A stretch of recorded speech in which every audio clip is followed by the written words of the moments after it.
Koperasi Desa Merah Putih, mimpi indah atau ancaman kehancuran ekonomi rakyat. Prabowo dipercaya rakyat, jangan sia-siakan kepercayaan itu.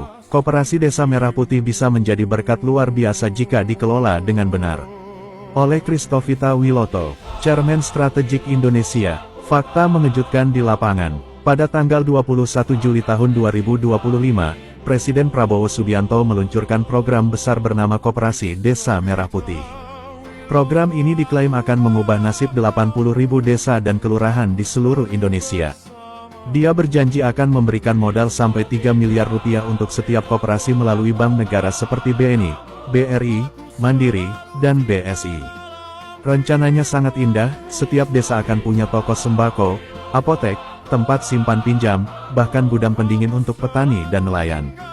Tujuannya mulia, membebaskan rakyat dari rentenir, memperkuat ekonomi dari bawah, dan menciptakan keadilan sosial. Namun, belum genap 1 bulan setelah diresmikan, kenyataan pahit sudah terlihat. Di Desa Bamunharjo, Kabupaten Bantul, Yogyakarta, yang dijadikan contoh nasional, 3 toko koperasi sudah tutup total. 3 toko lainnya hanya buka tutup sesuka hati. Ketika wartawan datang memeriksa pada pertengahan Agustus tahun 2025, hanya toko pupuk yang masih buka. Mengapa ini terjadi? Akar masalah yang sebenarnya, Kepala Desa Bamunharjo, Nur Hidayat, mengungkapkan kenyataan menyakitkan. Dia bilang masalah utamanya adalah modal. Uang untuk membeli barang dagangan tidak ada.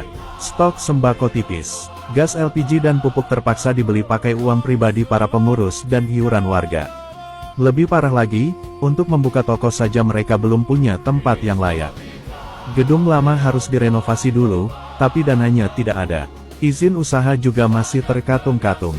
Mereka bahkan belum bisa merekrut karyawan tetap karena tidak ada uang untuk gaji. Nur Hidayat terus terang berkata, kami takut membuka toko sepenuhnya karena khawatir warga akan tertawa melihat rak-rak kosong. Bagaimana mau melayani kalau barang yang dicari tidak ada? Yang lebih mengkhawatirkan, masalah ini bukan hanya di Bamunharjo. Dari 75 koperasi Desa Merah Putih di Bantul, hampir semua mengalami nasib serupa. Banyak yang cuma ada di atas kertas, tidak benar-benar berjalan. Pertanyaan kritis untuk Prabowo Subianto. Ini bukan soal sederhana, ini soal kredibilitas dan kompetensi seorang pemimpin negara. Pertama, apakah ini hanya pencitraan politik? Program besar diluncurkan dengan gembar-gembor, melibatkan 18 kementerian, difoto di mana-mana, tapi implementasinya nol besar. Rakyat dibuat berharap tinggi, lalu ditinggalkan begitu saja. Kedua, di mana janji modal 3 miliar rupiah? Peraturan Menteri Keuangan Nomor 49 dan 63 Tahun 2025 sudah diterbitkan, tapi dananya tidak turun-turun. Proposal permodalan dari desa-desa menumpuk, tapi tidak ada kepastian kapan dicairkan. Apakah ini masalah birokrasi yang berbelit, atau memang tidak ada niat serius? Ketiga, apakah Prabowo Subianto punya kompetensi mengelola koperasi? Koperasi bukan mainan, ini lembaga ekonomi yang butuh manajemen profesional, pengawasan ketat, sistem akuntansi yang jelas, dan sumber daya manusia terlatih. Apakah dia punya tim yang benar-benar paham seluk-beluk koperasi? Keempat, apakah ada unsur nepotisme, kolusi, dan korupsi? Siapa yang ditunjuk mengelola dana miliaran rupiah ini? Apakah orang-orang yang benar-benar kompeten dan punya integritas, atau sekedar orang dekat, keluarga, dan kroni politik? Bahaya moral hazard yang mengintai. Alkitab sudah mengingatkan kita, jika gembala menggembalakan dirinya sendiri dan bukan menggembalakan domba, maka celaka bagi gembala itu. Kalau program sebesar ini dikelola dengan asal-asalan, dampaknya akan sangat mengerikan. Kepercayaan rakyat hancur. Rakyat sudah terlanjur berharap. Ketika harapan itu dikhianati, mereka akan semakin apatis dan tidak percaya pada pemerintah. Ekosistem ekonomi rusak. Koperasi yang seharusnya membantu malah bisa menjadi beban. Hutang menumpuk, toko tutup, warga yang sudah menginvestasikan uang mereka merugi. Pintu terbuka untuk korupsi. Ketika pengawasan lemah dan sistem tidak jelas, uang rakyat mudah diselewengkan. Dana yang seharusnya untuk sembako dan kesejahteraan warga bisa masuk kantong pribadi. Budaya politik transaksional semakin kuat. Program ini bisa dijadikan alat untuk membeli dukungan politik, bukan untuk kesejahteraan rakyat. Solusi yang harus segera dilakukan. Indonesia punya banyak sekali putra-putri terbaik yang profesional di bidang koperasi, perbankan, dan keuangan mikro. Mereka punya pengalaman puluhan tahun, bekerja di bank besar, bank perkreditan rakyat, bahkan koperasi internasional. Mereka punya integritas, dedikasi, dan semangat melayani rakyat. Inilah yang harus dilakukan segera. Pertama, pilih pengelola berdasarkan kemampuan, bukan kedekatan. Terapkan sistem merit yang ketat. Orang yang ditunjuk harus punya track record jelas dalam mengelola koperasi atau lembaga keuangan mikro. Kedua, cairkan dana dengan cepat dan transparan. Jangan biarkan proposal menumpuk berbulan-bulan. Buat sistem online yang jelas, sehingga setiap desa bisa melihat status pengajuan mereka. Ketiga, berikan pelatihan intensif. Pengurus koperasi desa harus dilatih dalam manajemen keuangan, pembukuan, pelayanan pelanggan, dan pengawasan internal. Jangan asal tunjuk orang lalu ditinggal begitu saja. Keempat, bangun sistem pengawasan ketat, audit rutin, pelaporan transparan, dan sanksi tegas bagi yang menyalahgunakan wewenang. Libatkan masyarakat dalam pengawasan. Kelima, hindari nepotisme, kolusi, dan korupsi. Tuhan Yesus melihat segala yang tersembunyi. Jika ada moral hazard, program ini akan cepat hancur dan justru merusak kehidupan rakyat Indonesia. Peringatan terakhir, Prabowo Subianto, Anda dipercaya rakyat untuk memimpin bangsa ini. Jangan sia-siakan kepercayaan itu. Koperasi Desa Merah Putih bisa menjadi berkat luar biasa jika dikelola dengan benar. Tapi jika hanya menjadi alat pencitraan dan ajang korupsi, maka program ini akan menjadi kutukan yang menghancurkan harapan rakyat.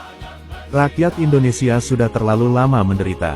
Mereka butuh pemimpin yang benar-benar melayani, bukan pemimpin yang hanya mencari keuntungan dan pujian. Ingatlah firman Tuhan, barang siapa setia dalam perkara kecil, dia setia juga dalam perkara besar. Mulailah dari yang kecil, selesaikan masalah di Bangun Harjo. Pastikan 75 koperasi di Bantul benar-benar berjalan. Baru kemudian bicara tentang 80.000 koperasi di seluruh Indonesia. Jangan biarkan koperasi Desa Merah Putih menjadi mimpi kosong yang mengecewakan jutaan rakyat Indonesia.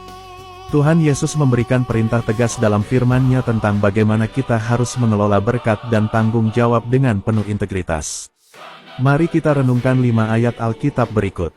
Amsal 29 ayat 2, apabila orang benar menjadi banyak, bersukacitalah rakyat, tetapi kalau orang fasik memerintah, rakyatlah yang mengeluh. Yehezkiel 34 ayat 2-4, celakalah gembala-gembala Israel yang menggembalakan dirinya sendiri. Bukankah gembala-gembala itu harus menggembalakan domba-domba? Kamu makan lemaknya, kamu pakai bulunya untuk pakaian, kamu sembelih yang gemuk, tetapi domba-domba itu tidak kamu gembalakan.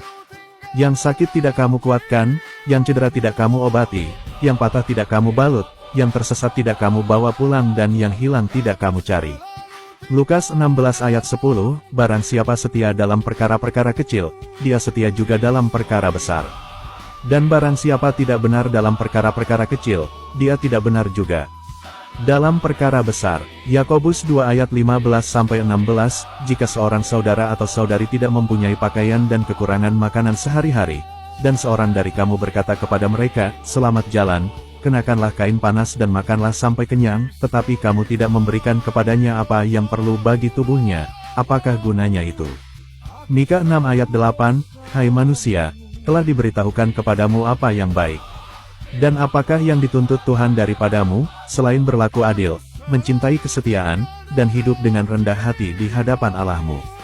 Doa Bapa kami yang ada di surga, dikuduskanlah namamu, datanglah kerajaanmu, jadilah kehendakmu di bumi seperti di surga. Berikanlah kami pada hari ini makanan kami yang secukupnya dan ampunilah kami akan kesalahan kami, seperti kami juga mengampuni orang yang bersalah kepada kami, dan janganlah membawa kami ke dalam pencobaan, tetapi lepaskanlah kami daripada yang jahat. Karena Engkaulah yang mempunyai kerajaan dan kuasa dan kemuliaan sampai selama-lamanya. Amin. Saya kini akan mengabarkan dan menganalisa, bagaimana Tuhan Yesus Kristus membersihkan Indonesia, membuka anak-anak muda Indonesia menjadi berkat bagi rakyat Indonesia. Walaupun dengan atau tanpa Anda, bersyukurlah jika Tuhan Yesus Kristus melibatkan Anda dalam pekerjaannya. Lakukanlah dengan sepenuh hatimu, karena itu adalah kehormatan. Arahan Tuhan Yesus. Tuhan Yesus berkata dalam Matius 25 ayat 40, "Sesungguhnya segala sesuatu yang kamu lakukan untuk salah seorang dari saudaraku yang paling hina ini, kamu telah melakukannya untuk aku." Melayani rakyat adalah melayani Tuhan. Mengkhianati rakyat adalah mengkhianati Tuhan. Pilihlah jalan yang benar, pilihlah keadilan, kesetiaan, dan kerendahan hati di hadapan Allah. Kiranya Tuhan Yesus Kristus membuka mata hati setiap pemimpin Indonesia untuk melihat penderitaan rakyat dan bertindak dengan kasih dan kebenaran. Amin, amin, amin.